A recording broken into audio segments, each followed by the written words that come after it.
Welcome to the Snobs podcast. What's up, everybody? Welcome to the Snobs podcast. It's Tuesday, but it's not Tuesday night because I'm not live. That's right. I'm still on vacation. Hopefully, you guys are enjoying these episodes. We still have new episodes of everything coming out more. Head over to the YouTube channel. Make sure you hit likes, follow, subscribe, the whole 9 yards. Make sure you hit that bell so you know when great shows like this and others are coming out as well. But I want to thank you guys so much for joining in. If you guys are interested, shirts like this and other really cool movie designs are available over at snobsmerch.com. If you use snobs as a promo code snobs, you get 10% off of your order. All right, let's get started. I have a great guest tonight, and we're going to talk about things that maybe we don't like so much that go on in movies, but you know him well. He's one of my guest co-hosts often, but really at this point, let's just call him a co-host. And then he's the man, he's the myth, he's the legend over in Popcorn Pints and Horror. It is Sir Sturdy himself. Welcome, my friend. How's it going, man? I love being here. I gotta say this to you people. I know this is pre-recorded, but I hope you really enjoy the Sturdy Takeover Mick at Night Friday. Yep, I'm doing that.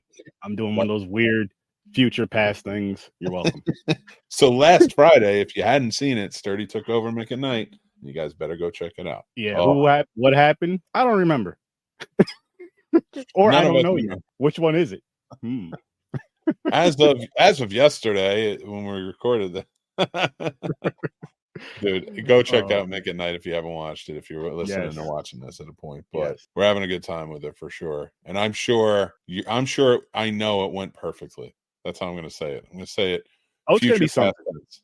It's going to be something. It was something, and it's going to be something. That's all I'm going to say, people. Just be there for the surprise. You know how I roll. Yes, just be there for it. Just be there for it. For the after the fact. For those of you who don't watch it live. I anxiously await to see what happens. I cannot wait. It's going to be amazing for sure. But this is the Scene Snobs podcast. We're here every week. You can check us out. You can listen to us on any podcast platform. You can watch us over on our YouTube or listen to us there as well. Guys, I am so excited to have Sturdy here. Sturdy, I want to talk about some things, but we were having a really good conversation off camera where I was like, we got to stop this and we got to get into it.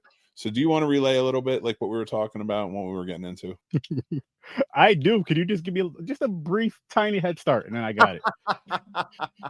I love it. It's 12 o'clock in the afternoon. No. Okay, so we were kind of going over different things we didn't like. We're talking about our main topic tonight, and it kind of slipped into a little bit more about what we don't like, things like that. So if you don't remember, that's fine. Let's get started. We'll get into the conversation. But I do love the fact that you don't remember.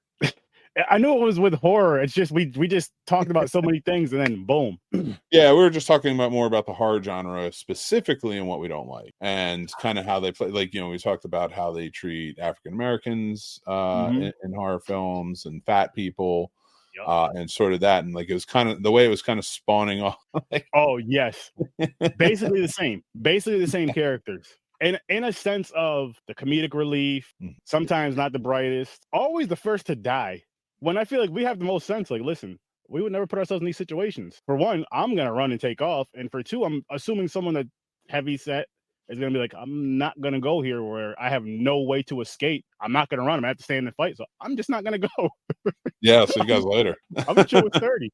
My knees don't work. In fact, 30 next horror movie we are dealing with, I say we just go off on our own. We break the rule of no splitting up. We're like, well, listen, we're gonna die anyway. Yeah. Now you guys just won't know when it will happen. So we just leave and just take a walk. We're going for a walk. We're going to get, we're going to do something we want to do. That's it. We're going to watch here. Okay. I remember briefly what we were talking about with the horror stuff. So as far as like with movies go, right. We're talking about like a horror podcast and all that. And like how I try to, be a little different doing, I dig in the crates more. I'm not saying others don't, but I dig in the crates a lot more. That Walmart bin or the recycle bin type of deal. That's the term I used earlier. Dig in that crate and you're like, oh my gosh, this movie, I've never heard of it, never seen it, I've never even heard it being talked about. Yeah. That's the ones that I like to dig for and go for, not just the big names, just because you can find a lot of freaking gems with those films. A shit ton of those gems. Yeah. And they're overlooked. I feel like, they're overlooked as far as like, say, like you find a movie, right? Like I got this one right here, Axe Grinder 666. independent horror film. Literally just had it sitting right over here. And there's a lot of people that just because it's an indie film, just because it's not going to, you know, their movie theater, just because it's not Hollywood, they won't watch it. And that is something I think people are making a humongous mistake on. Humongous mistake. I haven't watched this movie yet. I'm going to watch this movie, and I'm going to reach out to these people and get them on my podcast. That's another story. But you miss a lot of fun films. Even if we're not the best, you miss a lot of fun films just because you're like, oh, I can't watch that. I can't watch that. It's just like you always have to have the name brand. Name brand ain't always the best. Name brand is not always the best, people, and that's something we got to kind of put into it and give these other movies an opportunity.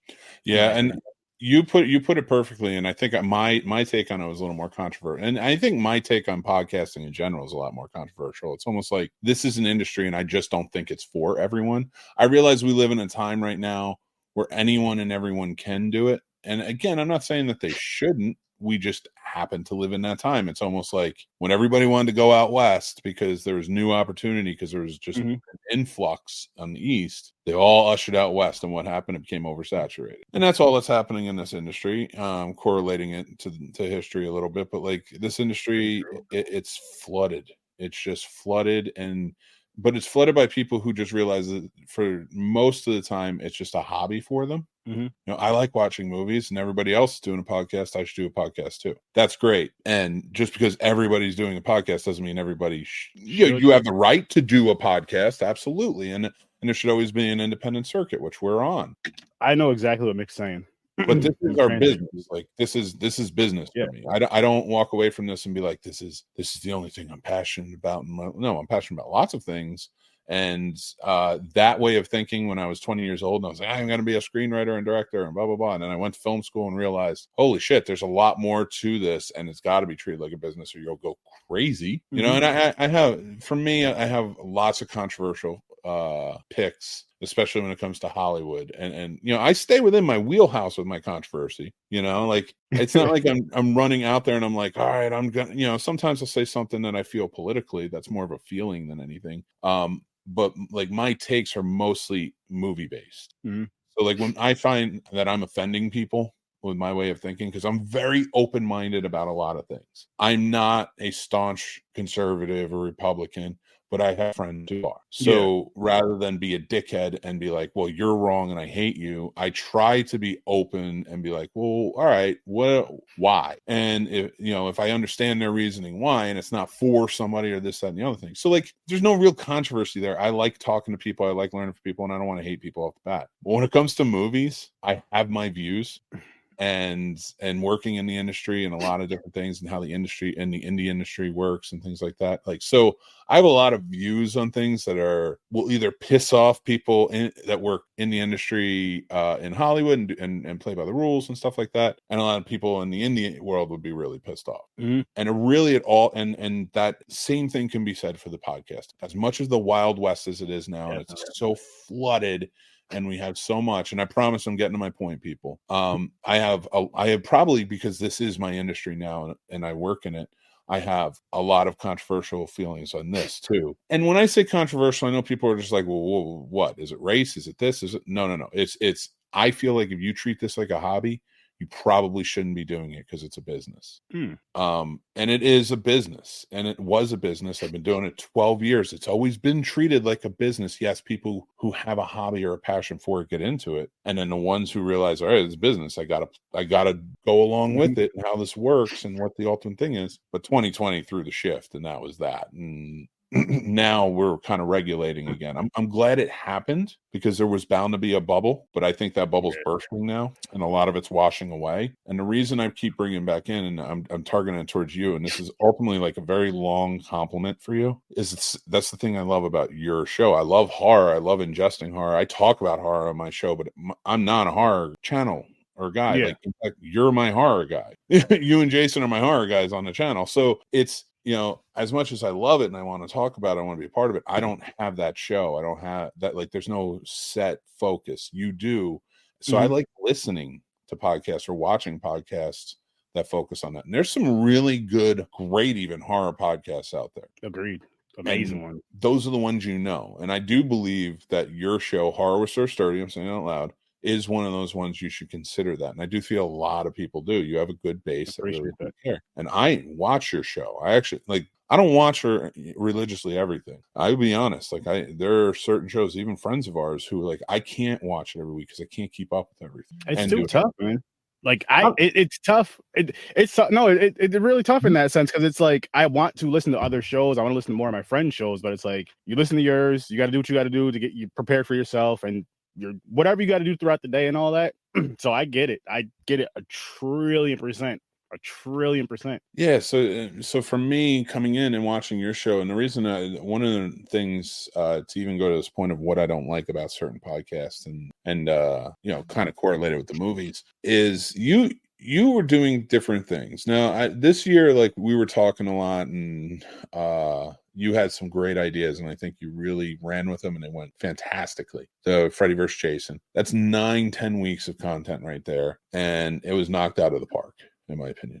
And I'm not saying that's never been done before where like each movie is, but I've never seen it. And if I've never seen it, not a lot of people are doing it. But I know what I have seen, especially let's talk about this October. Now, mind you, October is our big month. And the reason I say this is because I am such a big horror fan. Our month is pretty much dedicated every year to horror. And like we focus on horror and we love it. And so when I go and I'm looking for new shows to talk about or things like that or content, every horror podcast that I kind of come across, big ones, little ones, all around, every level, are talking about the same things. I don't want to hear about Halloween anymore, unless it's a fresh perspective. Somebody who's never seen it before. You know, I'm fine with it, never seen it before sort of one, because it is new, it is fresh. Yeah, something with, if you're going to talk about Freddy and Jason, do it like you did. I don't need another review on Friday the 13th Part 6. And go ahead, please. I was gonna say with that though, that's one reason a couple of reasons. I did it one because I really did want to go through like the Nightmare on Elm Street franchise, and I was like, I haven't seen it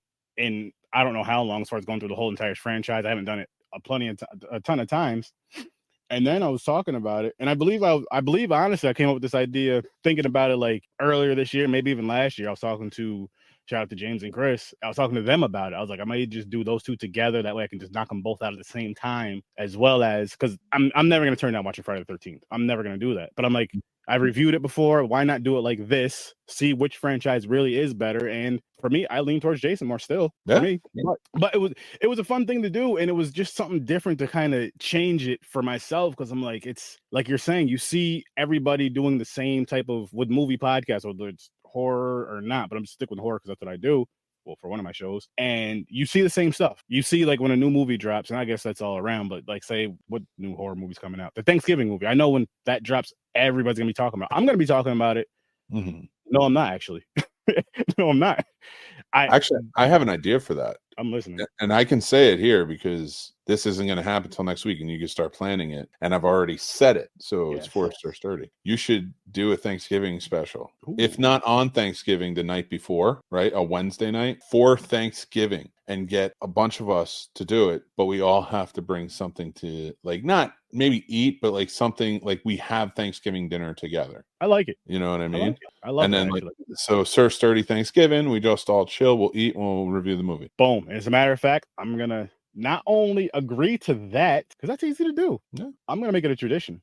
It's gonna be along with the day after Thanksgiving, Tuesday, which you already know, everybody who watches my show, Tuesday, that week of Thanksgiving, that's what I call the week of Thanksgiving. It's Thanksgiving now. It's been that since I started watching that movie. But the week of Thanksgiving, it's gonna be that Tuesday, watching Thanksgiving 1 and 3. And I hope to get new eyes on it so they can come and talk about it on the pod and have some fun. And then that Wednesday, watch the movie Thanksgiving, have a great time with some great friends, some great people, have some snacks, whatever. And why not? Why not do something like that? And that's another thing I love about this whole podcasting. That's positive about the podcasting is from the crew that I, Mick, Chris, Jason, and everybody else. There's a bunch of us, too many to name, and I'm sorry. But is like how we connect so well, and how it's just like, yo, let's just all just hang out and just do this. And honestly, people, work with other shows. I know we're supposed to be talking about movies and stuff, but seriously, work with other shows that you're cool with and all that. Why? It makes you a better podcaster. How? Because you're having all these conversations with different minds. You can come up with different ideas with each other, and you're not just talking the same. I mean, yeah, we're talking with the same circle or whatever, but it's not always the same. Like, I don't always know what Mick's going to feel in movies. He doesn't always know how I'm going to feel in movies, and vice versa. And I think that's dope. And, with the rest of us. And then we come up with these, and there's movies that all of us pull out. Like, yo, come check this out. Love it or hate it, check it out. fine. It's you gotta I would open up. argue. I would argue only one point in that, though, is like you were saying, it's like, it's always good because you at least get a different perspective. And yeah, that's great. But like sort of adding to that point I was talking about earlier about like too many people talking about the same things is that we're not getting new insights on anything. We're getting literally it's older podcasters or even like video content creators who are horror based, who kind of revisit the well because that's a popular thing. Like, listen, don't get me wrong, you have to run a channel, right? So on your show, you need to talk about the big ones. You need to talk about Freddie, Jason, all their movies, stuff like that. How do you do that? To me, it's create other content. To me, like we do with Discovering Horror, we do with other things. You create that other content. You take those movies that everyone wants to hear about and talk about, and as a content creator say, okay, everyone talks about these goddamn movies, everyone talks about them so goddamn much, and there's new horror podcasters being woken up every day who are doing the same thing. And in reality, it's like I need to take what I should be doing is taking these characters and what can I create that's new for horror fans. We need to, like, as podcasters, and it's not just horror but everything across anytime you create anything, we need to stop asking what's everyone else doing and how can I compete? Like, what do I need to create to compete? And we need to start realizing, okay, even if you have one viewer religiously coming to your show every week, what does your viewer want? What does your audience want?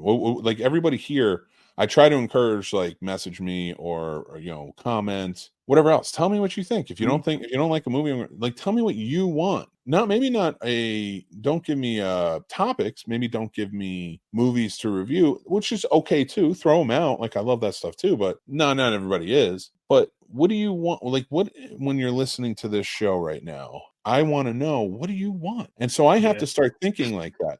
It can't even wait for the answer and then do it. I have to start thinking about it. Who's my audience? Who's watching? Generally, and like you have to put out feelers. Like, okay, how many shows have I put out that didn't work and I had to take them away or cancel them or whatever it is? And how many do I keep throwing out there? And no, I keep tweaking or keep doing these things. The problem with it is you have people who want to go out there and talk about the same shit because it's a hobby for them.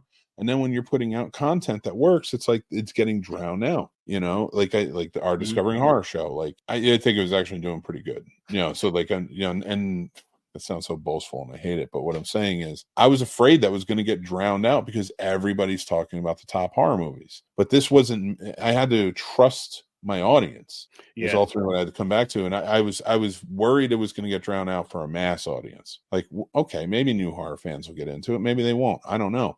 But does my audience like it? And if my audience likes it, there's going to be room to grow. And I think that's the problem with this industry. We want the Mr. Beast numbers. That's unattainable. We're never going to get them. And even if we are, it ain't going to happen in the next year, 2, 3, 4, 5. So if you are in this right now, we're in our salad days. Like, we have to get through this, make it a real industry, make sure that there is some sort of gatekeeping in place. That's like, okay, you can be an indie podcaster all you want. There is the freedom to do it. But if you want that next tier, you want to get in there and do this, you got to earn it. You got to put it through. I think that's where a lot of people get lost in it. Like, this is, again, our business. You've been doing this how many years? I've been doing this how many years? And I wouldn't even I was going to say, I wouldn't even necessarily call that gatekeeping. It's just working hard and trying to evolve and be different from everybody else, to be seen, be heard, and just be the best you can be with that. And and this is why I was saying with working with other shows and stuff, like creating a community of other content creators, because you understand each other more. Don't get me wrong. I can go to my wife and ask for ideas, but she doesn't get it like Mick does. I'm sure you can go to your wife and get ideas, but she may not get it like, say, Chris or Jason does, as far as that goes. So when we bounce ideas off of each other, we always do this. Like, we may have ideas, right? Great ideas. And it's like, yo, Mick, this will probably work way better for you than my audience. And vice versa. Mick's gave me tons of ideas and I'm just loving it. And that's why I'm saying do that, because it helps you evolve. It helps you not stay the same as everyone else. Stay the same as far as, or just stay the same as what you're already doing. Stay the same as yourself. You kind of evolve. You're getting some more ideas. And it may be an idea you may have had buried in the back of your head, but you didn't have the confidence to bring it out. It's just like, okay, now this person's saying it. And not only do they watch my show, not only they're an awesome content creator, they come on my show and I'm doing this idea. And guess what? It freaking works. And now it's flowing easy for me. Now it's flowing easier for me with certain things. So it's just one of those things where it's like, you just go out there and do it. Yes. Like, I'm in the middle. Like, I understand podcasting can be a hobby for people. Cool. In the business, which I'm trying to grow towards that. more or less. I'm working on it. I'm working on it. So it is a business in my eyes as well as Mick's eyes. Mhm. And it's something that like that 2020 boom that you're talking about. It's so funny because like in 2020, I already had my show going for I think 3 years in 2020 because I'm going on actually this will be 27 6 or 7, right? This will be 6 years. I'm going on 6 now. Going on 6 this January 1st. But and I was just talking to Chris about this yesterday, Worst Damn Gamer. Yesterday or the day before, I was like, yo, I was just smiling and laughing. He's like, what's up? I was like, I'm so proud of myself. And he was like, why? I was like, I've never said that about myself ever. I was like, because I was just looking at the very first episode of my podcast I did with my brother Henry, which the very first episode is called Zombie Boners, which my brother named it that. Go back and listen to it. I don't even remember why. But just going back from there to where my podcast was being uploaded onto YouTube via Podbean, it was just audio. Nothing wrong with that. If you do an audio podcast, there's nothing wrong with that. But hear me out. In 2020 is where I really went to the whole visuals and the whole live thing and haven't looked back since, and I'm glad I did. And it's just like that right there. I was just like, look, I see where, because I seen where they were going already. I mean, before then, people were doing visual podcasts, and a lot of bigger name podcasts that I would watch anyway. That I was a fan of, and I wish I would have started my show earlier, years earlier. But besides the point, and I'm like, I know where this is going, so I have to, and I want to, because I love the visual stuff. I love watching video podcasts because you get more feeling out of it. You know what I mean? You get the laughing, you get the jokes, and you get it more because of body language. Body language sells a lot. Like I can listen to a podcast, right, and laugh my ass off if there's something funny. But I can laugh 20 times harder from watching that, seeing their body language, seeing the facial, all that stuff. It's putting yourself out there more.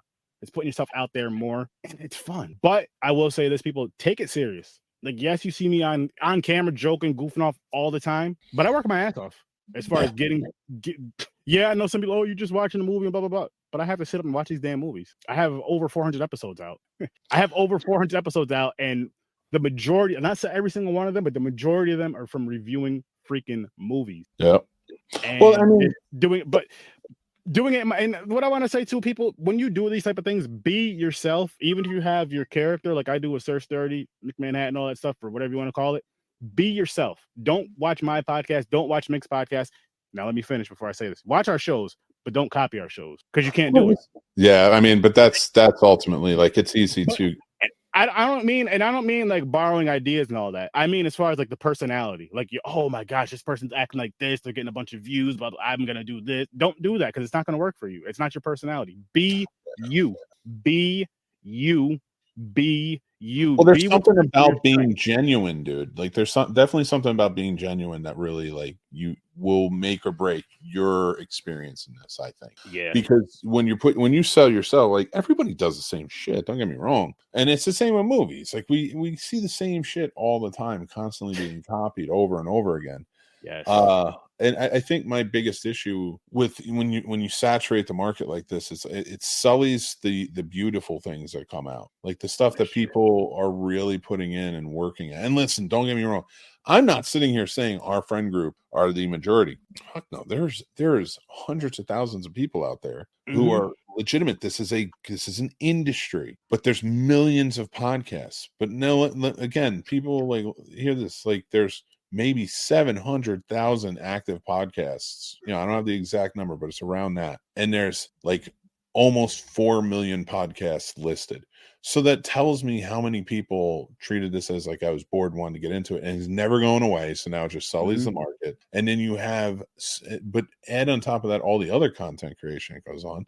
I love the podcast and I love making videos. I love doing it all. So I love when I see, especially young people. I think young people have a proclivity to do it. Everybody wants to be famous. I ain't got no interest in that. I just want to create. That's it. I want to entertain and create.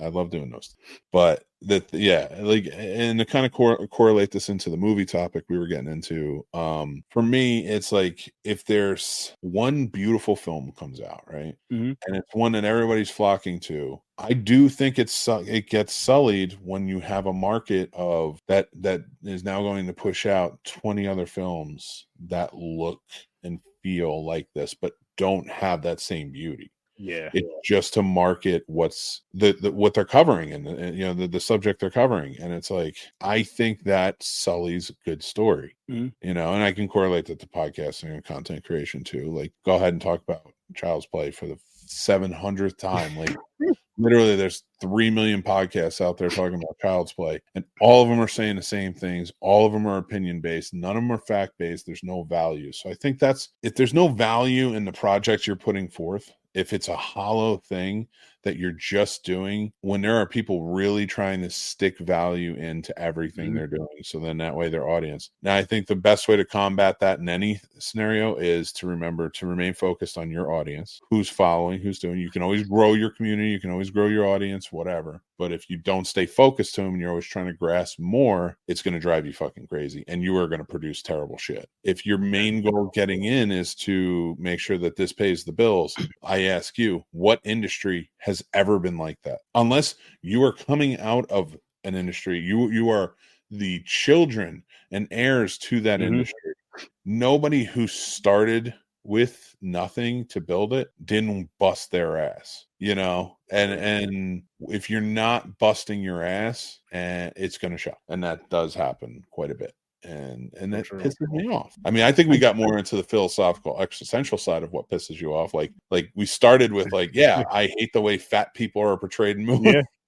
But I mean, but you know what it is, though, just because we're in the whole podcasting thing, and I do want to say one more thing about just real quick to I guess to get, so we can go into the movie stuff, is I do feel with some podcasters, though, like you're saying, how they get into it, it's like, the money, the fame, the glitz and glamour and all that stuff. And I do feel people do legitimately go into it and try to make it a business, but then they see how much work it is and how tough it actually is to do this and get the numbers and all that. And this is, you got to think about this, people. This is without any backing. This is indie, so you don't have any back. This is all you, word to mouth, friends that may share your stuff. It's all, that's how it starts. That's how it starts. Yeah. And I mean, I'm not saying you can't make money, because you can, but I'm not rich off of this. I made money 1 or 2 times off of this from ads, but I love it. And I'm going to keep doing it, and I'm going to be successful at this. I know that for a fact. It's going to happen, but it's you can't quit. If you really want to do something, you cannot quit. If you want to make this a business, you can't quit because you're not getting the numbers and all this attention that you want. It takes time to build. Remember, it's easy. It's easy to destroy something, right? Like, think about it like this. If you put together a 5,000 piece puzzle, right? That's going to take you some time, right? Right. How quick would it be to destroy that puzzle? 5 seconds. And then to put it back together, that's going to take you some time again. Like, I'm gonna say something because it's very controversial to what Sturdy's saying. I gotta cut you off, Sturdy, because I gotta tell you this, and I gotta tell everybody else this. All right, quit. Stop doing it. Quit. You're not made for this. You're bad at it. Stop doing it. Okay. Wait a second. Okay, everybody. Now, everybody who's pissed off about that and tuned out, I'm gonna tell you this. If me telling you to quit made you pissed, and you're like, no, fuck this guy, and you're gonna go out and do it, good on you, keep going. And all the ones that left already and are pissed off, whatever. That's almost how you have to handle anything. It's the same with the film industry. That's like an old Kevin Smith trick. Like, whenever somebody would ask him back in the day, should I be a filmmaker? He'd say no, because the people who are going to be pissed and fight for it and just say, fuck this guy, I'm going to go do it, become filmmakers, and they're the right people to do it. But the people who just quit, all right, well, we got rid of you. Like you're out. Like, that's a good point. Because you were going to quit anyway. It didn't take this filmmaker, and he pointed out, he's like, what's my fucking opinion? And I'll say it about me. What's my opinion? I run the Scene Snobs. I don't give a shit what you do, Joe Schmo. Like you said, if people are copying you, and again, people are always going to have similar shows. People are going to talk about similar shit all the time. But if people are copying you straight out, and that's happened to me quite a bit in the past, it fucking sucks. It sucks, and they should be called out for it. I do believe, because you're blatantly doing so. You're trying. Yeah.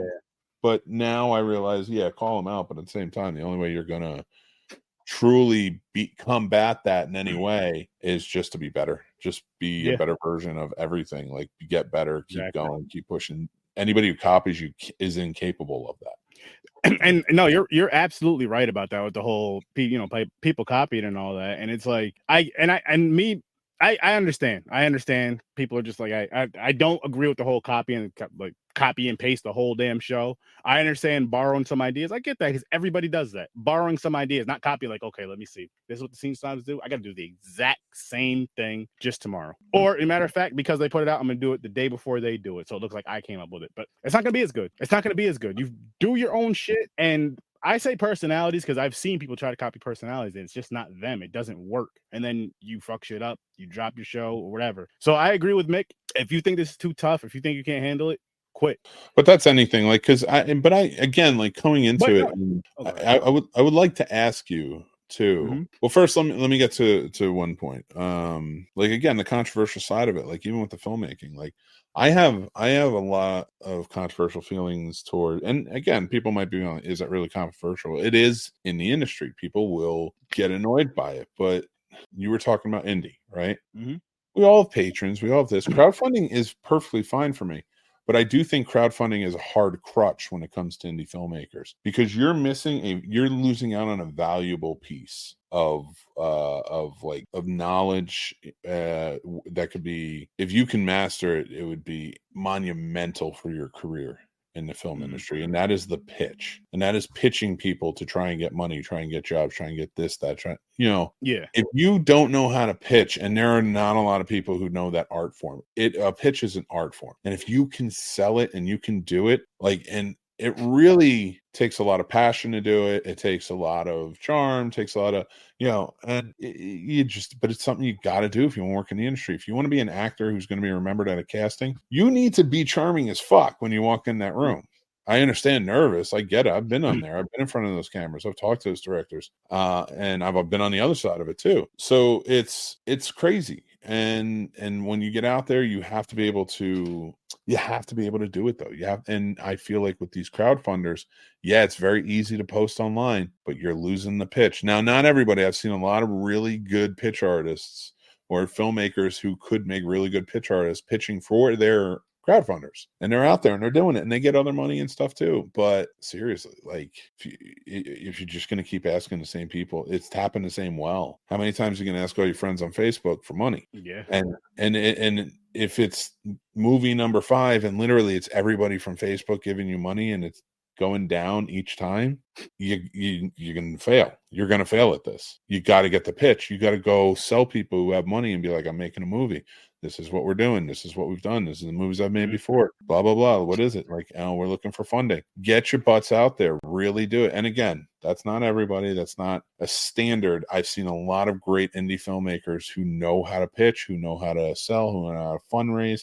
And it's not all crowdfunding. And crowdfunding sometimes plays a part.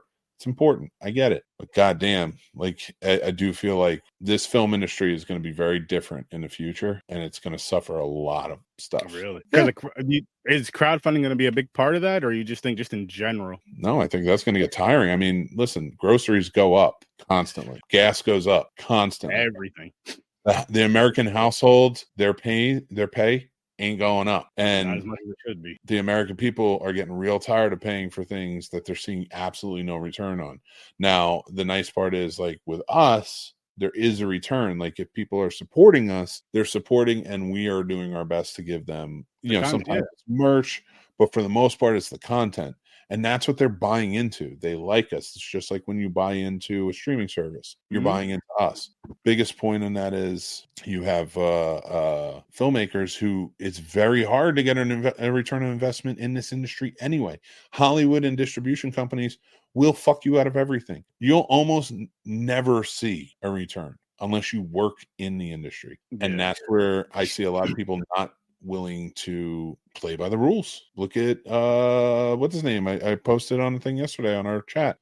Damien from Terrifier 3. The story around the campfire right now, and I don't know if it's true. I'm not going to substantiate anything. I'm just going off of what I read, and I read the article that was with that, and it seems like Hollywood came a knocking after they made $5 million after the last Terrifier 2. He made a scene that arguably he even said he thought he should cut. It was so wildly disturbing, grotesque, and controversial. And Hollywood pulled their funding, and he had to get crowdfunding. That's a big movie. It sells itself. People are going to crowdfund it so that way they can be a part of it. I can talk about that for days. And it doesn't really pertain to those set of films, but, like, I'm not a huge fan of sequels in the indie world, but that's just me. That's a different philosophy, say, for a different episode. But I get why mainstream does it, but that's the reason we should be different from the mainstream. We should be making horror movies that are standalone and scary in the indie world, not doing what they're doing in the mainstream that we get so pissed off about, and then we get terrible sequels. now it's almost in a weird way, like we get A24 producing standalone mainstream horror movies that are scary and they work and they're good stories, and we're getting indie world where fuck, I can see some character I've never seen before in my life come back for the 5th time. I almost respect people who remake their movies more than people who make sequels to their movies, if that makes sense. Yeah. Go ahead, please. I want to hear yours. I was gonna say, for me, it makes sense, but I do love the sequels. Like, just because we're talking Terrifier, like I feel, especially for a slasher like that, I don't mind a few sequels, but I'm hoping they do no more than say like 4 or 5, just because I know how that road goes. Like, let's see how good part 3 is. If they end it there, cool. If they want to do 1 or 2 more, cool.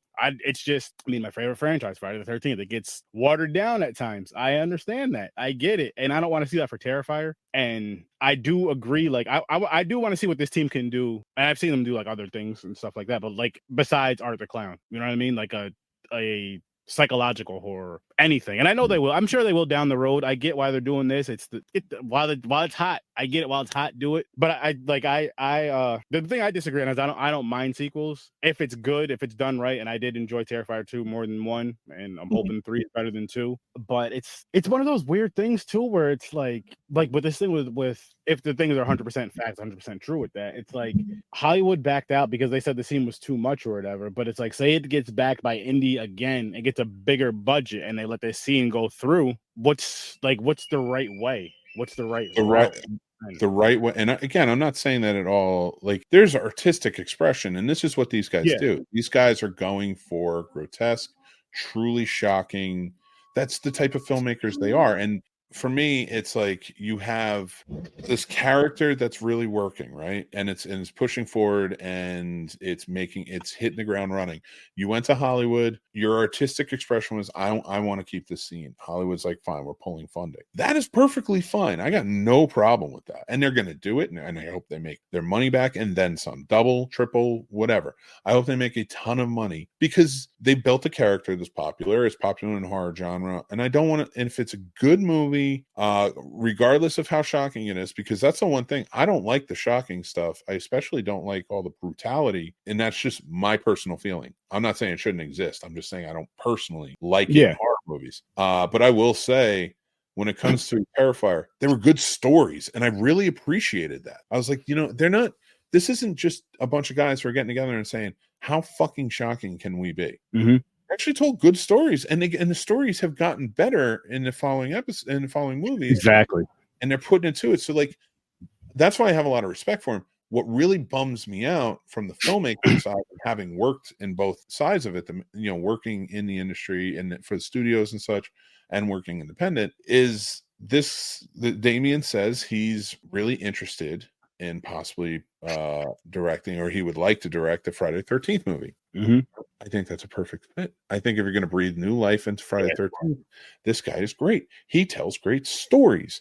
Now, I don't think he should or can go as shocking with Friday the 13th because there's a base, and Jason is looked on by little kids too. So it can't be on the same level as Art the Clown. Because I'm sorry, if you have little kids dressing up as Jason for Halloween, it is what it is. That's what Jason has become. Now, can you get dark? Yeah, we've seen it in the remake and stuff like that. Don't get me wrong. I just don't think you could be as grotesque as you are in the Terrifier films with Friday the 13th. And I think that's smart for marketing from the studios. So because you weren't willing to play, that sometimes will cost you in the industry, and he probably won't get Friday the 13th. I hope this movie smashes out of the park and they still give it to him. But I hope when he gets it, just to finish the last point, I hope when he does get it, he's willing to at least play by the rules of the studio.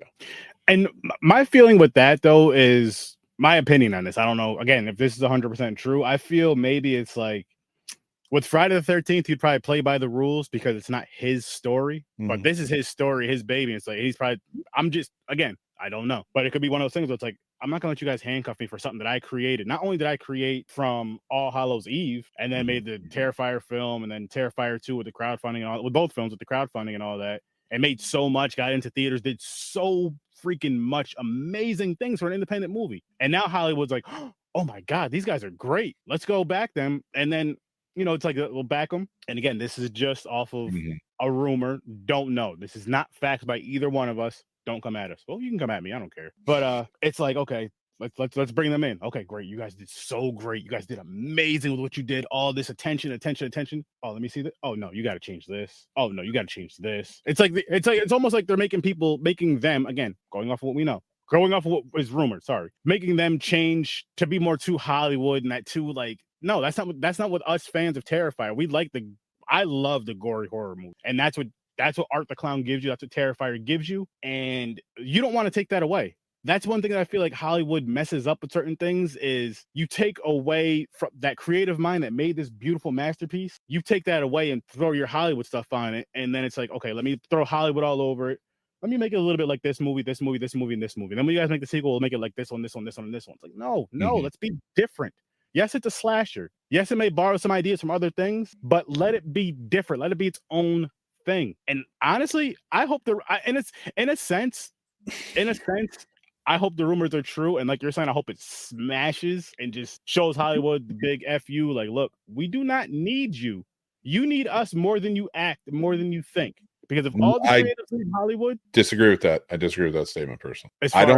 I don't think the studio needs independent filmmakers. I also don't think that independent filmmakers need the Hollywood industry. That's all. Independent.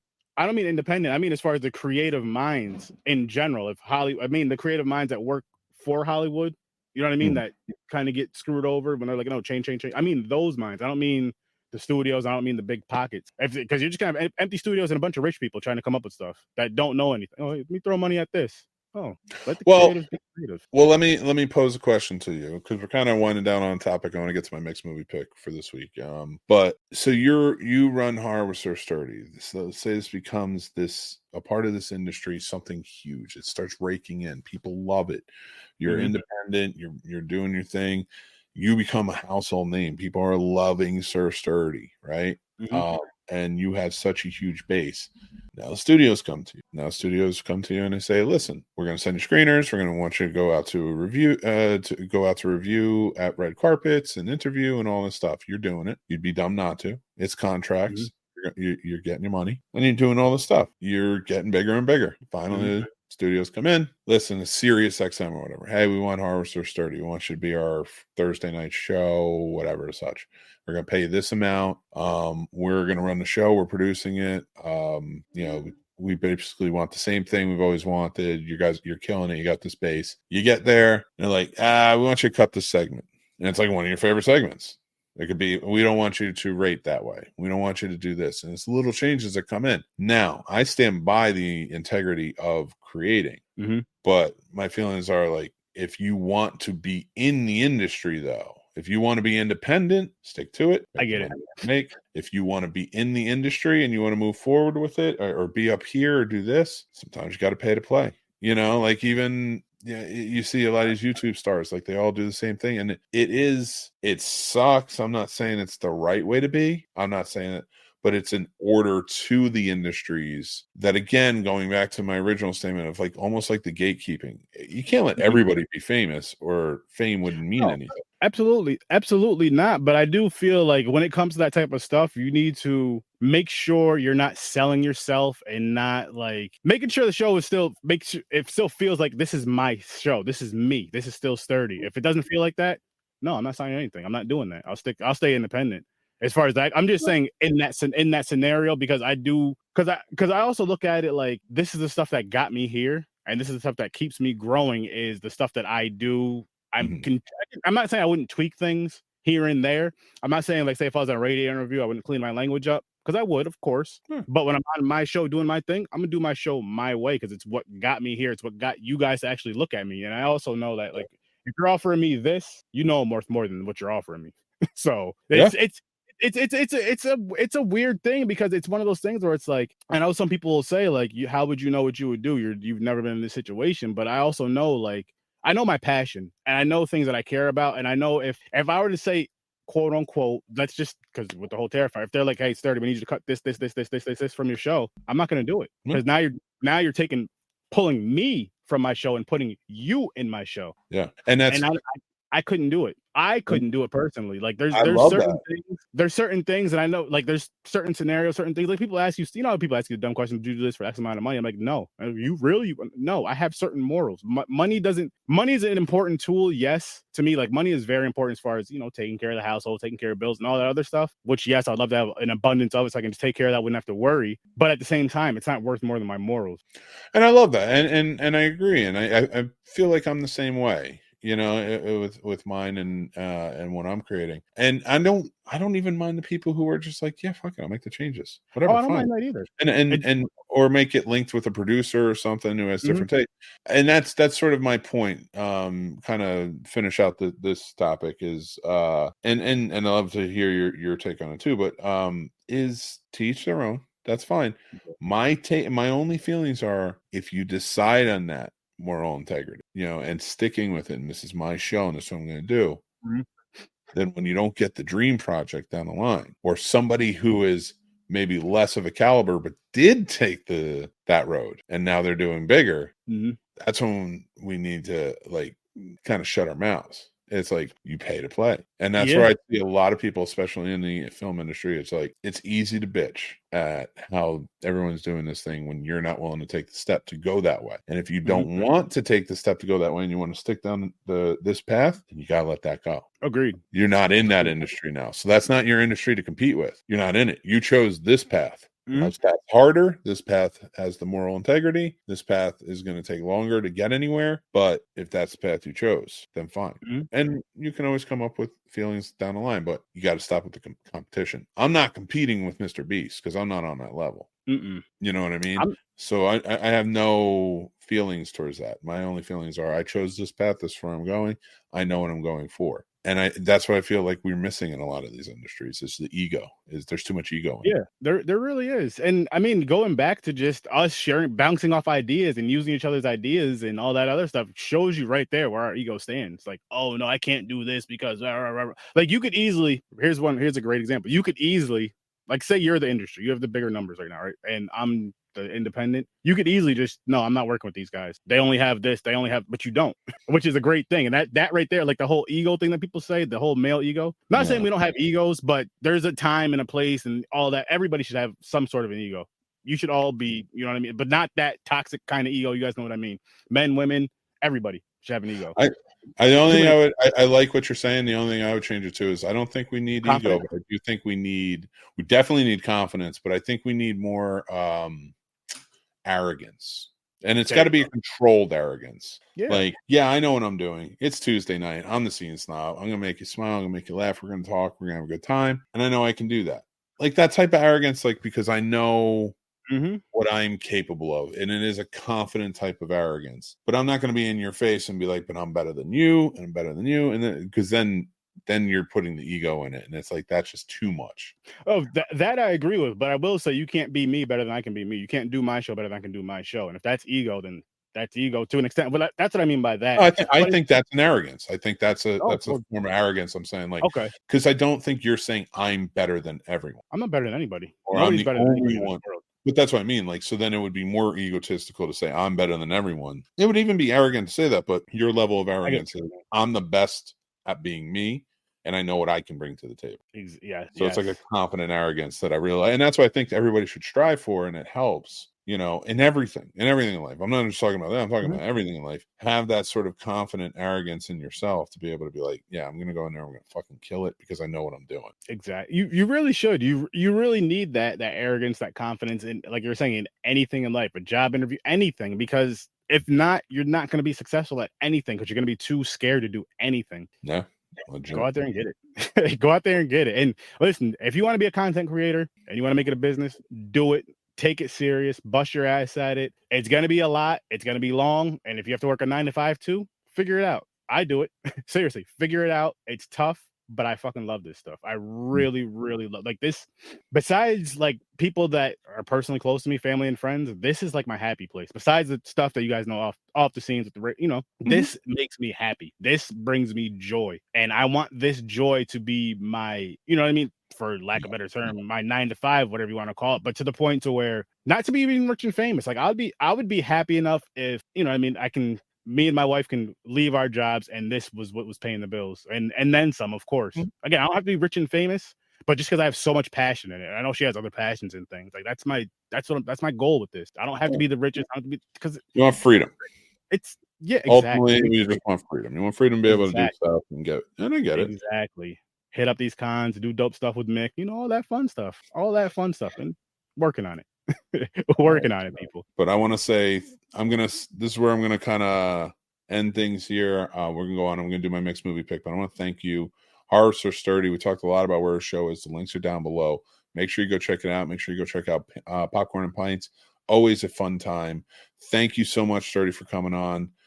You're awesome, man. I truly appreciate you. Anytime, man. I love this. Greatly appreciate you too. And I do want to say this to you people. Listen to this. You need to start paying more attention to the Scene Snobs, Horrors Are Sturdy, Popcorn and Pints, 3 Geeks, and Worst Damn Gamer. Because we've been talking behind the scenes about some stuff. That's all I'm gonna say. We got some stuff coming. We got some stuff coming. Definitely. We're always looking to expand with other great shows and stuff like that as well. So keep that in mind. One last thing. Like I've told you guys before, I'm going to be with a team, and it's these guys, stronger than the Avengers. Not physically though. My knees don't work as much anymore.